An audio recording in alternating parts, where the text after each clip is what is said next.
esos escalones, ¿no? Entonces, oficialmente le quiero dar la bienvenida al mundo de los datos y decirles que podemos sintetizar esto que dijimos en tres cosas. Uno es en lo que se conoce como Big Data Analytics, ¿no? Los nombres son títulos, podrían ser otros, hay empresas que los mencionan diferente. Pero en el mundo de Big Data Analytics tenemos estrategia de Big Data, que muchas veces es, ok, ¿dónde voy a poner los datos? ¿En una nube? ¿En cuál? ¿No? Porque no todas las nubes son iguales y algunas sirven, son mejores que otras para determinadas cuestiones. Voy a comprar equipos internos, lo que se llama on-premise. Hay empresas que necesitan tener servidores propios porque tienen cuestiones de compliance o cuestiones de que, no sé, trabajan con video e imágenes muy pesados, entonces si esto tuviera que subir y bajar de la nube sería muy costoso, entonces es preferible armar otra. Bueno, son decisiones técnicas que inciden en la performance y la cuestión económica de los proyectos. Ingeniería de datos está ahí adentro, que es mejorar la calidad de los datos, ponerlos en un único lugar, lo que decíamos antes. Visualización de datos, súper importante, es cómo muestro la información y ahí en ese punto, digamos, está la parte técnica de poner una visualización y la parte no tan técnica de cómo contar una historia para que esa visualización se entienda bien, data storytelling que le dicen, y el otro punto de governance es esto que decíamos antes. No todo el mundo debería poder acceder Ay, en cómo una me enoja empresa esta letra. a todo, sino que No te debería contestará, poderse, no, boludo. eh, si se pueden mutear, gracias. Y el segundo punto es Machine Learning, o sea, dentro de este mundo, Machine Learning es muy importante. Generalmente hay como focos bien específicos: fidelizar, vender más, reducir costos, ¿no? Y cuando decimos vender más, vender no es solamente una actividad comercial de vender una cerveza o una gaseosa. Vender más capaz es que una persona que le recomendás un contenido, un curso dentro de tu empresa, lo mire y esa persona lo va a mirar y va a seguir aprendiendo, probablemente tenga más engagement y probablemente la retención de ese colaborador sea más sencilla, digamos, ¿no? Entonces, de todas maneras, todos vendemos más, todos intentamos reducir costos, y la fidelización, por supuesto, también vamos a contar un caso sobre eso. La última columna de la inteligencia artificial es esto que decíamos recién. ¿Cómo hacemos para incorporar tecnologías avanzadas de inteligencia artificial que, como está ahí, Computer Vision, es esto de cómo una máquina ve o entiende el mundo, digamos? eh, Sentiment Analysis son los clásicos análisis de sentimiento que se puede hacer basado en datos de Twitter, por ejemplo, u otras. Y contenido sintético es la capacidad de generar contenido en base a herramientas de inteligencia artificial. Por ejemplo, en el prólogo de mi libro, de cómo piensan las máquinas, está escrito por una inteligencia artificial, GPT-3, que lo que busca es generar texto sintético. Pero hoy en día, además de texto sintético, hay video, hay caras de personas generadas sintéticamente por inteligencia artificial. Y eso es una disrupción, digamos, ¿no? No solo se puede usar para generar caras de gatitos, sino que también se podría usar, por ejemplo, para entrenar redes neuronales o entrenar inteligencia artificial con casos de cosas que todavía no existieran, ¿no? Entonces, armar como simulaciones, datos simulados para que la inteligencia artificial esté entrenada sin tener necesariamente los datos. Capaz no se entiende bien eso, pero es extremadamente flashero. Pero vamos a meternos un poquito más en esto, ¿no? ¿Cómo se responden preguntas con datos? Siempre se usaron datos, de hace muchos años, y lo que cambió es el nivel de respuesta que se puede dar, ¿no? Normalmente, o muchas de las empresas, seguramente que ustedes estén escuchando, saben responder esto. ¿Qué pasó? Entonces, por ejemplo, queremos hablar de las ventas y decimos, bueno, tales vendedores vendieron tanto de este producto en los últimos 3 meses. Normal, el clásico reporte, ¿no?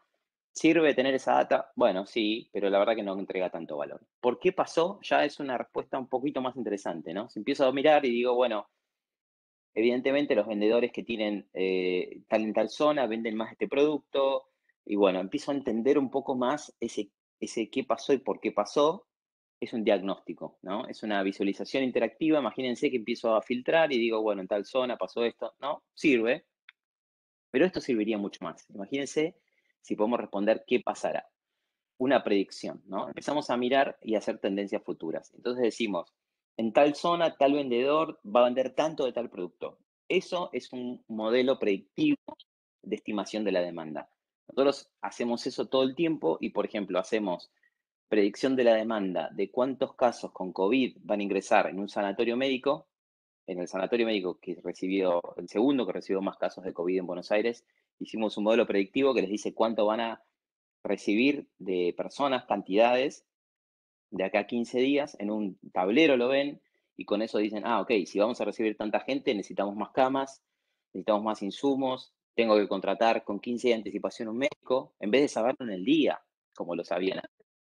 Entonces, imagínense si yo tengo el poder predictivo de eso, como nosotros también hacemos modelos, por ejemplo, para estimar cuánto de un producto se van a vender, de medicación, lo hicimos con varias cosas, cuanto más vos podés predecir, más capacidad de gestionar eficientemente la organización tenés.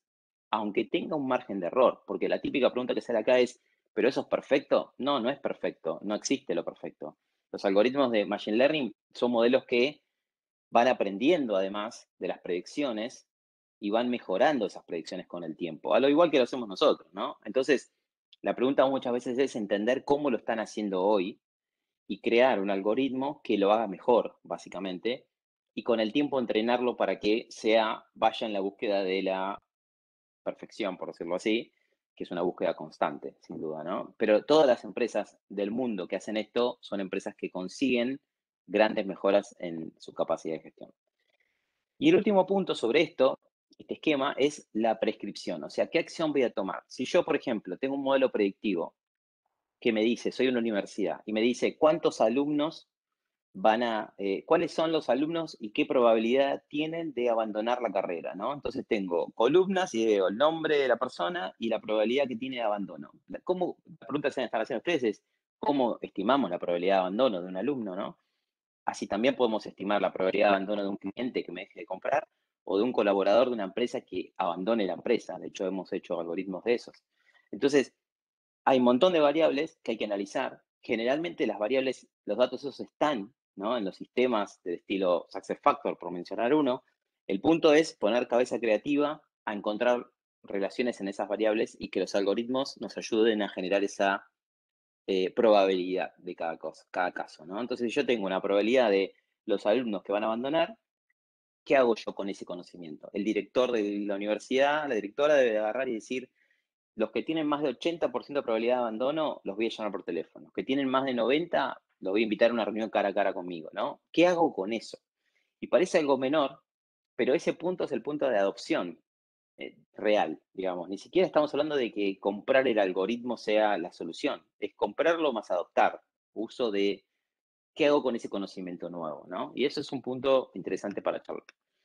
Entonces, para ponerle nombres a estos puntos, los dos primeros niveles son Analytics, al menos para la visión de Rocking Data. Analytics le decimos a las personas que hacen análisis de datos, están respondiendo estas preguntas, ¿no? ¿Qué pasó y por qué pasó? Entonces, este punto es clave porque yo creo que la mayoría de las empresas, todas deberían, las que quieran ser competitivas en el futuro, van a tener que desarrollar esas habilidades en todas las personas que trabajan en la empresa, no en un área de data, no va a haber un área que haga esto. Toda la empresa tiene que hacer esto, todo el tiempo. O sea, un analista de recursos humanos que contrata a una persona tiene que tener estas habilidades. Una persona de finanzas que está viendo el presupuesto, una persona de compras, todos van a tener que tener esas habilidades mínimas. Estas son las habilidades mínimas que vamos a ver un poco en detalle después. Y el otro nivel es el de la ciencia de datos, la predictibilidad, la prescripción. Estos son crear los modelos predictivos. Esta es la clásica, uso Python para crear un modelo que prediga determinada cosa. Esto es ciencia de datos, esto es lo que hace un científico de datos. Y estos perfiles, yo creo que no todas las empresas necesitan tener un montón de estos perfiles, sí de los anteriores, ¿no? Si quieren desarrollar sus propios modelos, por supuesto lo van a tener que tener, pero creo que esto va a ser paulatino, ¿no? De hecho, la mayoría de las empresas de la Argentina no tienen estos perfiles y las más grandes son las que están liderando, pero la proporción es muy baja. O sea, yo conozco empresas que, por ejemplo, tienen 20.000 empleados y capaz tienen 100 científicos de datos. O sea, no existe la proporción. Ahora, empresas tradicionales. En empresas digitales, conozco empresas que, por ejemplo, desarrollan juegos en Estados Unidos, que son 800 y tienen 400 científicos de datos. Entonces ahí se nota, ¿no? Lo que quiero decir. Entonces, justamente, las empresas digitales como estas, en el corazón de su funcionamiento tienen los algoritmos. O sea, Waze tiene un montón de algoritmos, Spotify tiene un montón de algoritmos. Waze, cuando vos vas yendo a la oficina y estás en el camino, lo que hace es identifica dónde estás vos parado, cómo te vas desplazando, identifica en tiempo real si hay un accidente, si hay algo, y te dice, si te bajas en la autopista ahora te ahorras 5 minutos. Eso es una recomendación basada en datos.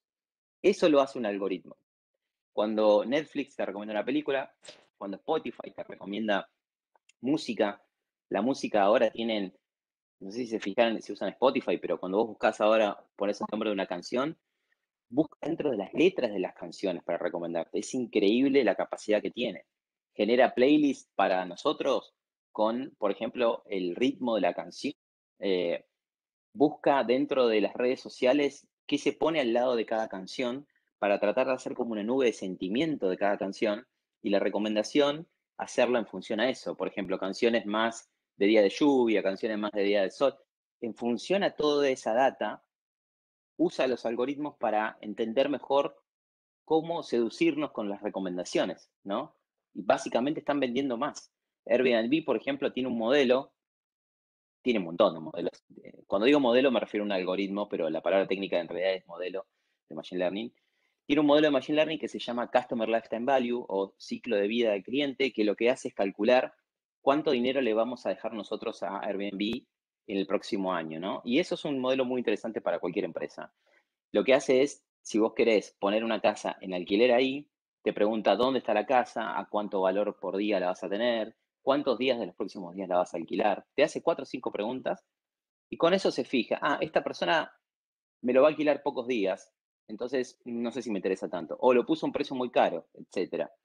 Compara a nosotros con otras propiedades similares y decide si invierte más en posicionarnos primero, segundo, tercero en las búsquedas que hagamos nosotros en Airbnb. O sea, decide invertir en nosotros en función a cuánto dinero le podemos dejar. Increíble, ¿no? Imagínense esto en un e-commerce donde vos estás comprando y te querés salir después de haber cargado 10 productos en el carrito. El e-commerce podría analizar eso y decir, no, este es un cliente de alto valor, este es un cliente con un Customer Lifetime Value muy importante. ¿Por qué? Porque quizás los productos que me cargó en el carrito son muy premium, por decir algo. Entonces, ¿qué hago? Cuando quiere cerrar, le digo, si te quedas, te regalo el envío. Si te quedas, te descuento un 20%. Tomo una decisión de fidelización, no como me parece a mí, sino basada en datos. Eso es el poder de los algoritmos de Machine Learning, ¿no? Que es lo que queremos hablar, los modelos predictivos. Los modelos predictivos son nuevo conocimiento para la empresa. Una empresa que puede saber que el 80%, que hay clientes que tienen más de 80% de probabilidad de abandonar, es tremendo el potencial que tiene. Nosotros hemos hecho proyectos para empresas que venden a otras empresas, donde les ayudamos a entender todos sus clientes la probabilidad de abandono que tenía, el churn prediction, y que ellos consiguieron que por ahí el 10% de esos no se fueran y ahorraron millones y millones. O sea, básicamente es un ejemplo muy claro, igual que otros como detección de fraude, como pricing optimization, que es esto de darle descuento solo a quienes vos necesitas que tengan descuento. Lo mismo, obviamente, puede estar relacionado al talento, a la gestión del talento, ¿no?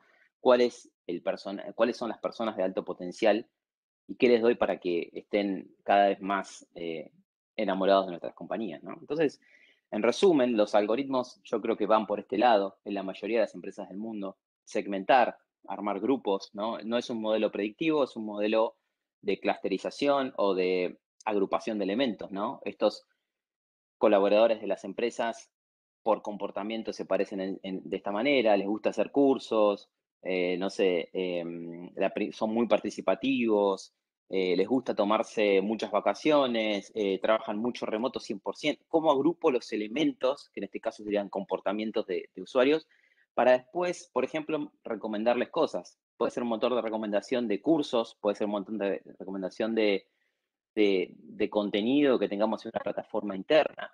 Eso está pasando hoy. Me acuerdo uno de los casos que a mí me disparó meterme mucho en este mundo fue una recomendación de beneficios que me hacían en una compañía que trabajaba, donde me recomendaban cosas que nunca iba a usar en mi vida. no me interesaban y no tienen nada que ver con mi estilo de vida. Entonces, me acuerdo que en ese momento dije, por qué no me conocen un poco más y me recomiendan algo que me puede interesar, digamos, ¿no?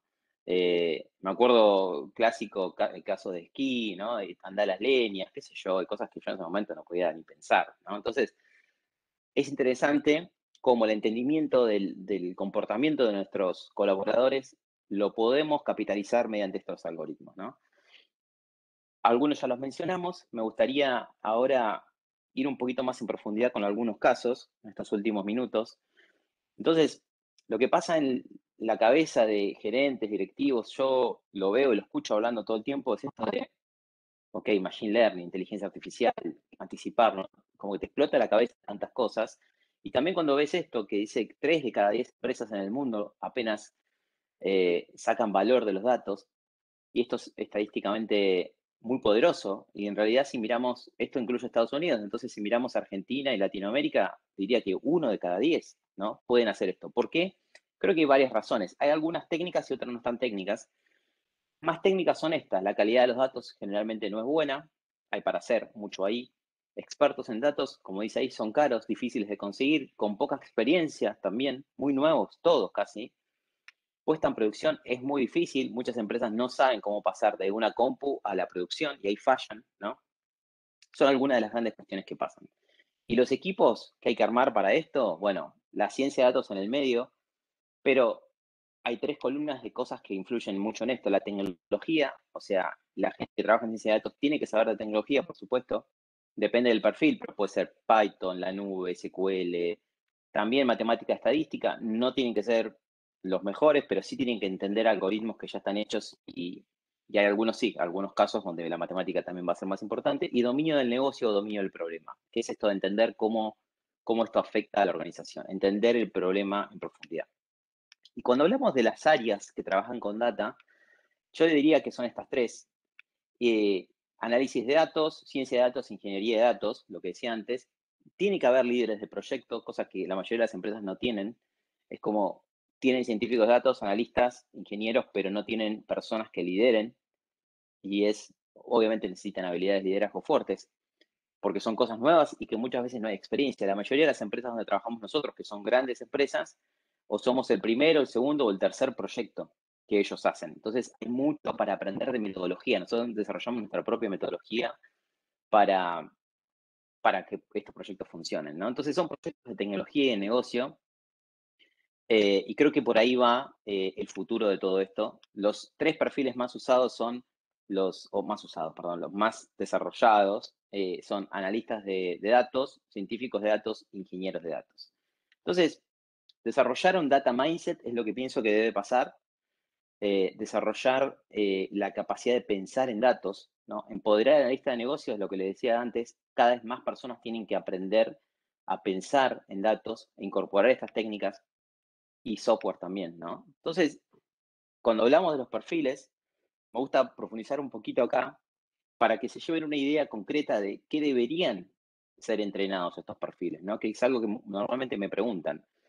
Una lista de datos, ¿qué objetivo tiene? ¿Cómo aporto valor haciendo recomendaciones de negocio? ¿No? Por ejemplo, viene un gerente y te dice, necesito decidir dónde abro una nueva sucursal de mi negocio, lo necesito decidir dentro de 10 días.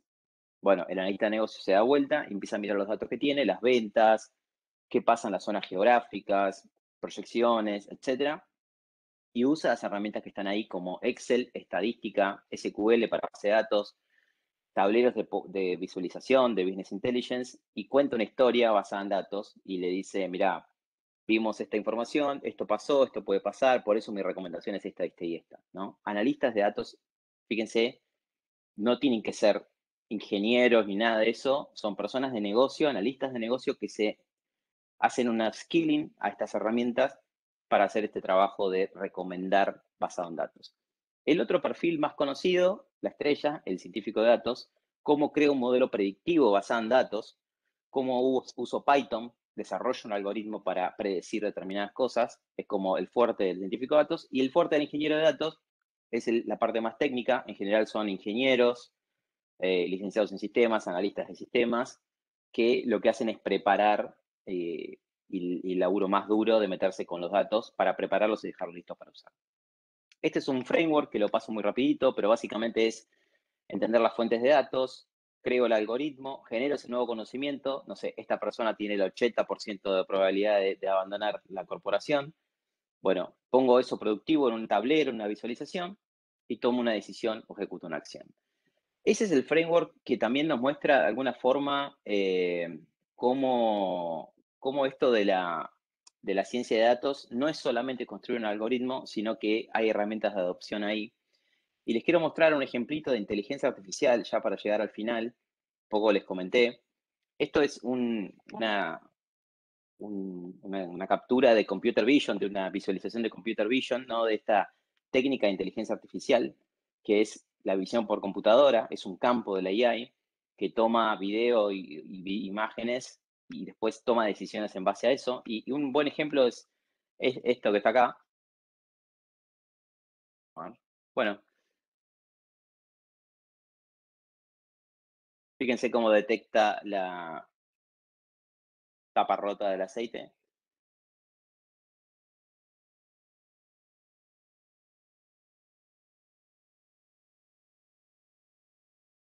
Bueno, por ejemplo, eso que estaba ahí era detección automática de cascos puestos, o nosotros hemos hecho algunos modelos donde en las fábricas, por seguridad, lugares donde no pueden acceder, entonces el cuidado del personal también está en Vision, por eso se lo voy a mostrar.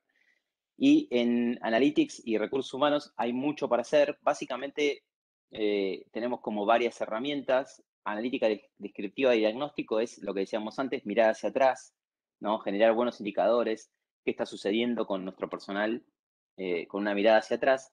Y después la analítica predictiva, prescriptiva, anticiparnos a lo que puede pasar. Y el ejemplo que les mencioné es esto de predecir la probabilidad de abandono de un colaborador, ¿no? Eh, esos son algunos usos, por ejemplo, recomendación de cursos en función a necesidades de negocio. Esto es algunas técnicas algunos proyectos en los que trabajé y vi, son como diseñar como el posible colaborador ideal, de alguna forma tratar de llegar con capacitaciones relevantes para formar ese perfil y todo eso conectado con las necesidades de negocio. Y eso puede ser desarrollado absolutamente en base a datos. eh, y son cosas que están funcionando en el mundo, ¿no? Esta capacidad analítica puesta en función de las áreas de people. Y hoy, generalmente, yo lo que veo, por lo menos en las áreas de recursos humanos, es como una visión más de costado, como, de hecho, yo muchas veces les digo, les hablo del negocio y me dicen, no, yo no soy del negocio, soy de recursos humanos o soy del área de people o tal, como se quiera llamar. Y creo que ese es un objetivo importante, empezar a usar las mismas técnicas que le funcionan en las áreas de marketing, las mismas técnicas que le funcionan en las áreas de logística para mejorar la forma de trabajar, usarla para las áreas de people, ¿no? Para mejorar la captación de talento, la retención, la recomendación de crecimiento profesional, los cuadros de reemplazo. Hay un montón de casos que, en general, muchos más relacionados con business intelligence. Con modelos predictivos hay pocos ejemplos. Creo que uno de los que más se usa es este del modelo de churn prediction de colaboradores. Bueno, tableros como de performance, hay un montón de herramientas que muestran en un solo lugar la data. Eso puede ser súper interesante. Solamente que esté la data puesta de una forma entendible y fácil de acceder ya es suficiente para mejorar el rendimiento de un área. Y último, y con esto ya me callo y los escucho, recomendaciones o cosas que fui aprendiendo en esto de alinear las áreas de negocio con IT, porque veo que muchas veces, ¿por qué fallan estos proyectos? El área de IT quiere hacer una cosa y el área de negocio necesita otra, o al revés. El área de negocio exige tiempos que IT sabe que no puede cumplir por la complejidad técnica que tiene esto. Entonces, alinear esas dos cuestiones es súper importante, ¿no? Y ahí una manera muchas veces es armar, priorizar, armar tablas de priorización o matrices para decidir por dónde arrancar y cuáles son los mejores primeros pasos. Desarrollar confianza en los algoritmos es algo que veo todo el tiempo. Muchas veces las empresas no confían porque no conocen. Entonces, entender el valor que te genera un algoritmo, cotejarlo con la realidad de lo que sucede, eso es una manera de ganar confianza. Determinar los casos de alto valor Esto es por dónde arranco, y quizás no siempre se arranca por lo más complejo, quizás es algo más simple, donde un área sea más amable para probar y yo aprenda de eso, ¿no? Medir el impacto, cuánto dinero me generó, cuánto me mejoró la performance de la retención de talento, ¿no? Medirlo. A veces es difícil medir cómo se está haciendo hoy sin esto. Entonces, muchas veces es como, bueno, ¿cómo hago para, sin un baseline, cómo hago para saber si esto funcionó bien o no? Esa es la dificultad. Para los casos, contarlo, ¿no? Y aumentar la literacy, que es lo que estamos hablando. Para dos cosas. Una, aumentar la cultura de datos. Hay un concepto muy interesante que es data fluency, que es que la compañía tenga fluidez de manejo de la data. Eso es muy importante. Cuanto más fluidez tiene, más casos va a poder generar. No tiene una relación eso con cantidad de perfiles expertos en data, sino con la capacidad de la empresa de generar proyectos. Y eso va a hacer que una compañía se vuelva una compañía que toma decisiones basadas en datos, data-driven company. Bueno, espero que les haya gustado. Ahí está la tapa de mi libro, Cómo piensan las máquinas. Espero que lo puedan leer también. Y los escucho. Abro para que pregunten lo que quieran. Dale, Freddy, bueno, ante todo, muchísimas gracias en nombre de todos los que formamos parte del Comité de Empleos de ADRA. Sí, estamos muy orgullosos de contar con vos y de tu valioso tiempo que nos destinaste, así que sumamente agradecidos. Es Un una placer. masterclass, siempre escucharte es estar en una masterclass. Hay algunos Excelente. comentarios, obviamente elogios. Dice Freddy, muchas gracias, excelente la presentación por tu alta claridad en explicar lo fácil, lo complejo. Gracias. Felicitaciones a la Comisión IADRA por la actividad. Después Patricia pregunta, Freddy, me gustaría saber dónde adquirir capacitación específica para el área de recursos humanos y qué curso recomendás para empezar. Eh, ¿Dónde adquirir capacitación específica para el área de recursos humanos? Sí. Bueno, depende de lo que quieran desarrollar, ¿no? Por ejemplo, porque si querés hacer tableros que muestren indicadores del rendimiento de las personas, es hacer un curso de BI, digamos, ¿no? O sea, necesitas solo eso, si es eso lo que estás buscando. Em, Después hay cosas que la verdad es que no hay tantas propuestas. Por ejemplo, me refiero a entendimiento de los perfiles. O sea, yo veo que, por ejemplo, muchas empresas se están rompiendo la cabeza tratando de contratar personal de data y no tienen claridad de qué hace cada perfil de data. Esto que decíamos hace rato, ¿no? ¿Qué es un data engineer? ¿Qué es un data scientist? ¿Un data analyst? ¿Y hacia dónde va? ¿Cuál es el futuro de la evolución de eso? O sea, la empresa está yendo para un lugar. ¿Estamos dándole el talento para que eso pase dentro de 3 años?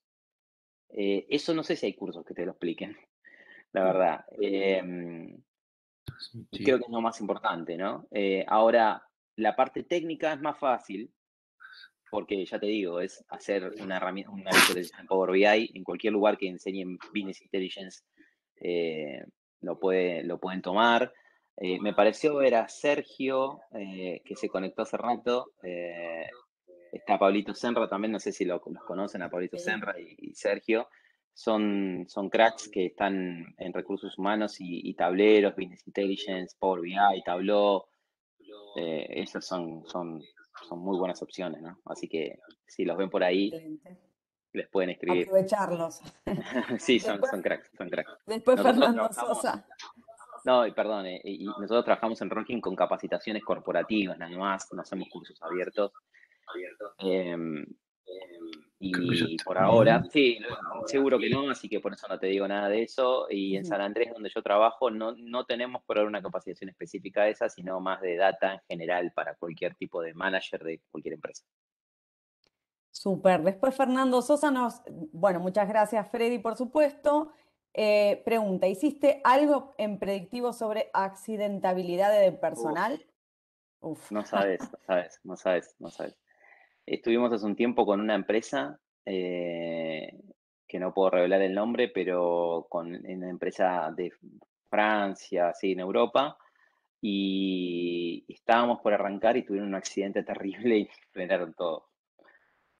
Justamente, justo antes de que arranquemos. Íbamos a hacer un proyecto de Computer Vision, vieron ese que les conté detección, o sea, computer vision es, no llegué a explicarlo porque son tantas cosas, es tener cámaras, ponele, las cámaras generan video, nosotros hacemos un algoritmo que analiza el contenido de la grabación en tiempo real, encuentra cosas. Por ejemplo, si una persona pasa por una cámara, quiere decir que está entrando en una zona prohibida, eso podría generar una alerta, un mail, no sé, o un llamado, o generar un log que registre la gente que se manda por ahí mal, ¿no? Entonces íbamos a hacer algo parecido en una zona donde había muchos camiones y todo eso, hace 2 meses, y cuando estábamos por arrancar el proyecto, hubo un accidente grave y frenaron todo y era como que están ahí. Pero espero que los hagamos porque justamente a las claras quedaba que había que hacer algo. Totalmente. Cecilia Custidiano, muchas gracias Freddy por llevarnos al presente y futuro. Ramiro Fernández dice, crack Freddy, coincidimos todos en eso, ¿no? Gracias por esta gran charla. Consulta. Nos has hablado mucho sobre el perfil de Data Governance. ¿Podrías agregar algo más al respecto? Sí, no hay un perfil que se llame Data Governance. Los perfiles son Data Engineer, Data Analyst y Data Scientist. Sí hay gente que trabaja en el governance, digamos, ¿no? El governance es como, o la gobernanza sería como, gobernar es algo como establecer las normas y prácticas para gestionar la data de forma correcta. ¿Cuáles son los perfiles que va a haber dentro de una empresa? ¿Cómo gestionamos eso? ¿Quién debe acceder a determinadas? ¿Quién puede escribir sobre estos datos? ¿Quién no puede escribir? Hay mucho de documentar. Es una etapa, yo lo veo como un segundo nivel de madurez, ¿no? Las empresas van como niveles distintos de madurez. La mayoría están como en el mundo del business intelligence, la inteligencia del negocio, haciendo KPIs, indicadores, tableros. Después hay una etapa donde se hacen con modelos predictivos, ¿no? Hago un modelo predictivo para saber si un cliente se va a ir, un alumno se va a ir. Y después, digo, empiezo a generar data y movimiento en toda la empresa y eso está buenísimo y se vuelve todo un quilombo de repente.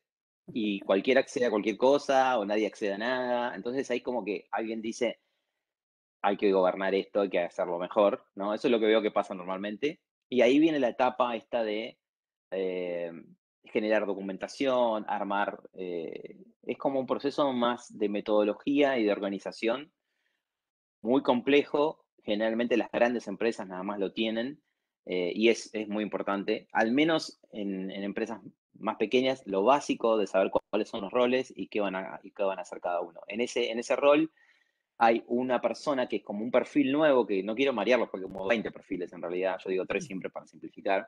Hay uno que se llama arquitecto de datos o data architect, que es como que tiene la visión general de todo lo que va a pasar en la infraestructura técnica del mundo de la data de la empresa, ¿no? Y esa persona está en ese mundo de la governance también. Excelente. Y después tenés dos fans más. Ángel que dice excelente presentación, realmente muy claro y revelador. Y Patricia, muchas gracias, Freddy. Bueno, buenísimo. Gracias por las preguntas. Freddy, gracias y muchísimas gracias por el tiempo de todos. Quería tomar tal vez dos puntos que tal vez no tocaste por tu cuestión técnica, pero digamos, hoy cada vez más se habla, ¿no?, de la cuestión también ética, o hay una cuestión ética alrededor de la inteligencia artificial, riesgos que conlleva y demás. Si podés hablar un poco más de eso. Y el segundo tema que me viene es, no debiéramos competir con, sino complementarnos.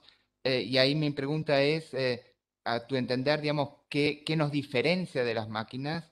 Y para sacar mayor valor de eso, ¿qué debiéramos hacer? ¿O cuál es nuestro valor agregado, entendés, en la complementación con las máquinas?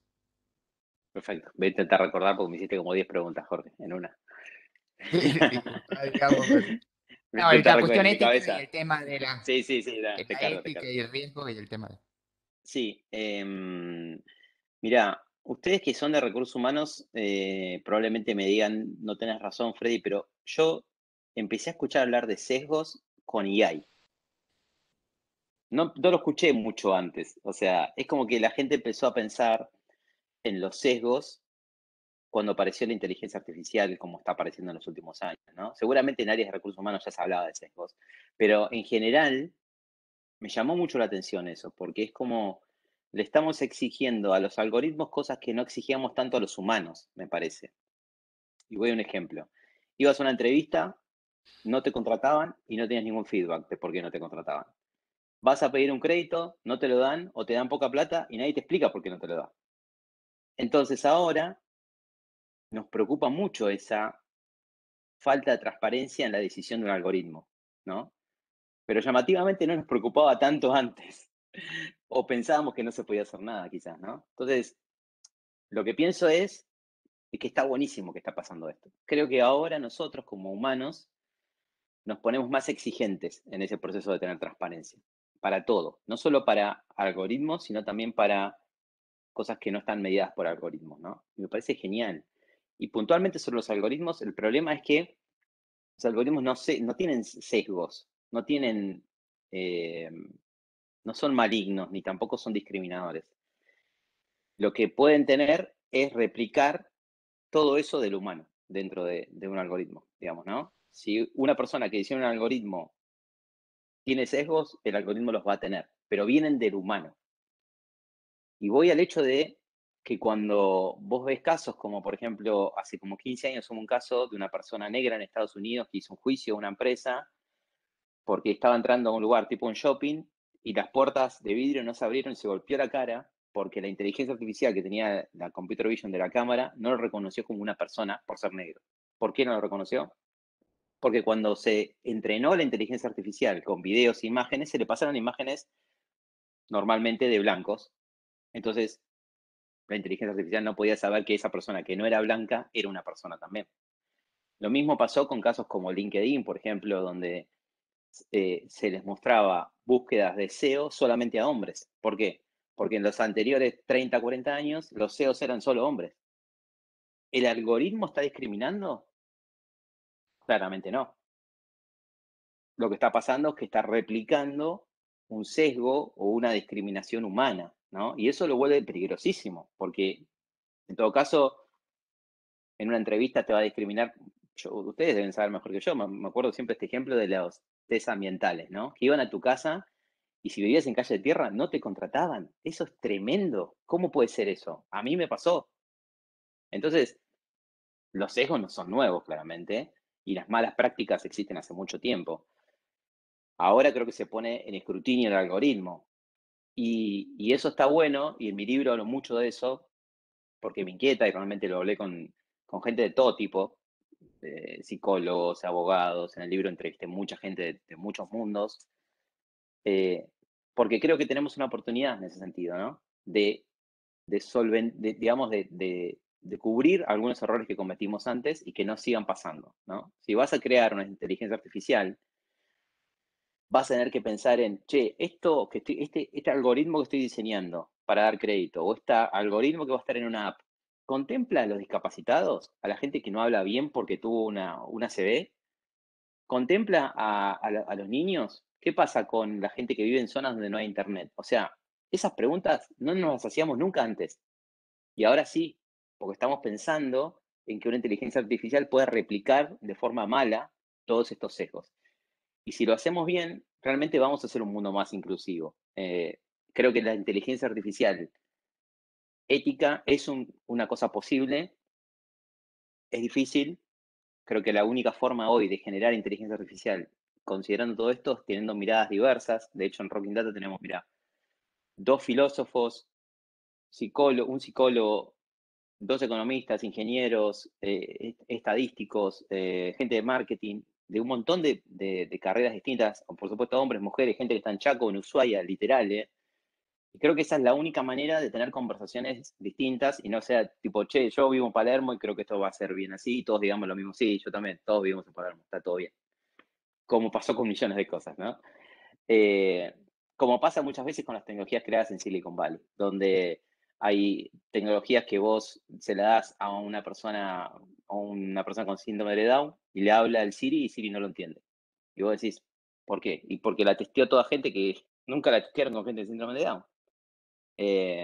Entonces, creo que es una responsabilidad gigante, y a mí me preocupa muchísimo y por lo tanto trato siempre de. En el libro hay un poco un framework de todo esto, de cómo construir inteligencia artificial ética, pero todavía hay mucho para hacer. Nosotros estamos desarrollando un pequeño lab de research dentro de Rocking Data para justamente crear posibilidades de que las empresas puedan hacerlo de esta manera, ¿no? Así que, bueno, esa era una pregunta, las otras ya me las olvidé. ¿Por qué nos diferenciamos de las máquinas? Sí, ¿Por qué crees que nos porque, diferenciamos de las sí, máquinas? sí, totalmente.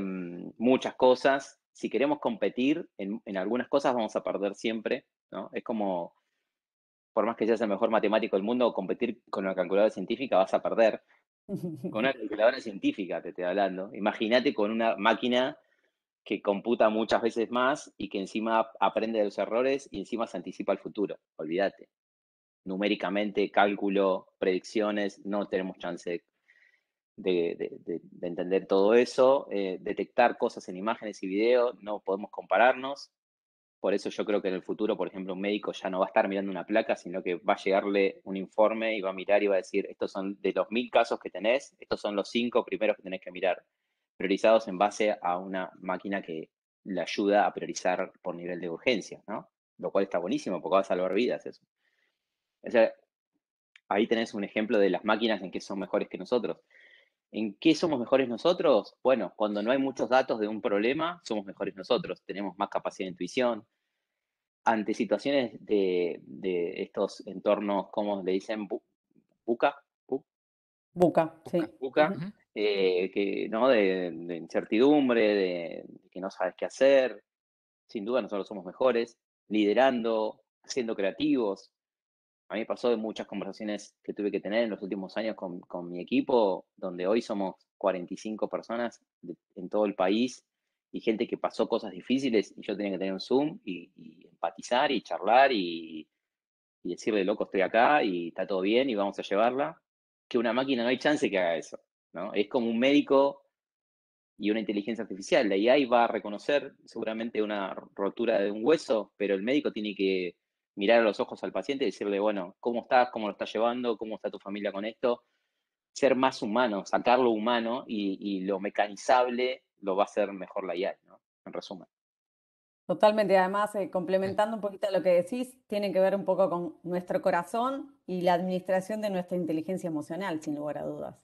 Que a la Sí, hora de las máquinas, creo que, y de todo lo que es la tecnología, son un puente para, no es algo definitivo, nos complementan, en definitiva. así es, así es. Y en el libro hablo mucho de eso porque es lo que yo pienso, sinceramente. Eh, y bueno, creo que hay un camino para hacer que es primero entender, por eso incluso el nombre, cómo piensan las máquinas. Entender un poco cómo piensan o cómo funcionan estos algoritmos nos va a servir para perderle el miedo, para animarnos a probar, animarnos a investigar.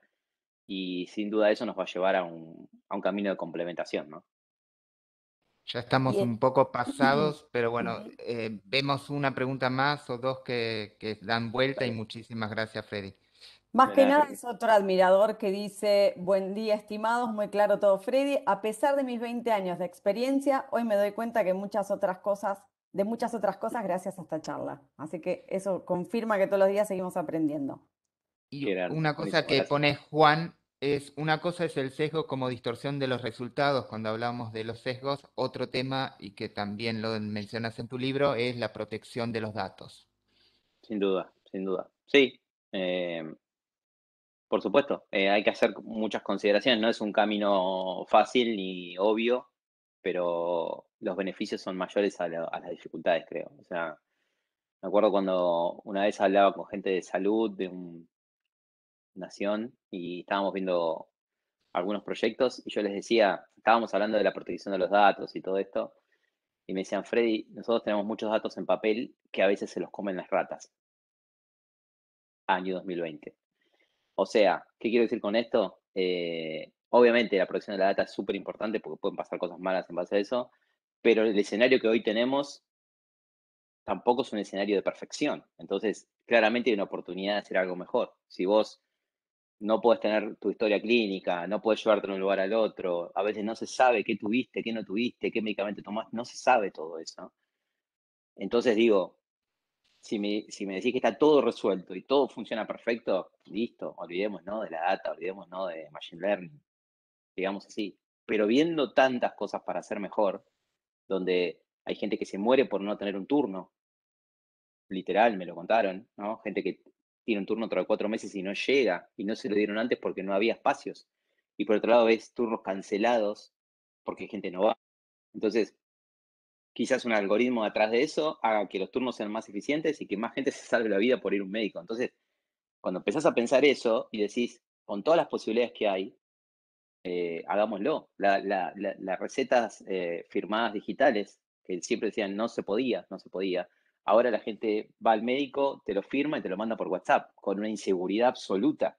Y hace 10 años están diciendo que no se puede hacer eso. Y sin embargo, ahora se hace así nomás, ¿no? Para resolverlo rápido. Eh, entonces, eso es como que hay mucha oportunidad de mejora, hay formas de hacerlo bien, pero eso requiere mucho laburo y profesionales trabajando en eso, ¿no? Ok, creo que, digamos, si no hay ninguna pregunta más, fue un gusto, digamos, haber compartido esto y haber tenido Gracias. alguien como Freddy para que nos haya, digamos, un poco desmenuzado algunas cuestiones. Obviamente, digamos, hay mucho por indagar Sí, más, trabajar más sobre, y en particular sobre los que nos competen temas de reclutamiento, ¿no? Que hay todo un tema así es. también por delante, ¿no? Pero bueno, por esta vez, digamos, concluimos con esta charla. Mil gracias, Lorena, Gracias. Freddy, y a todos los que hasta ahora estuvieron conectados. Y bueno, en unos días aparecerá el video para quienes no estuvieron, y cualquier cosa nos pueden seguir y vincular por LinkedIn para mayor información. Saludos a todos Muchas Gracias, gracias, que adiós. tengan lindo día. y Gracias, que Saludos. tengan buen día. Hasta luego, deseamos. gracias, Hasta Freddy. luego. Chao. Saludos. Gracias, Chao, Freddy. chao.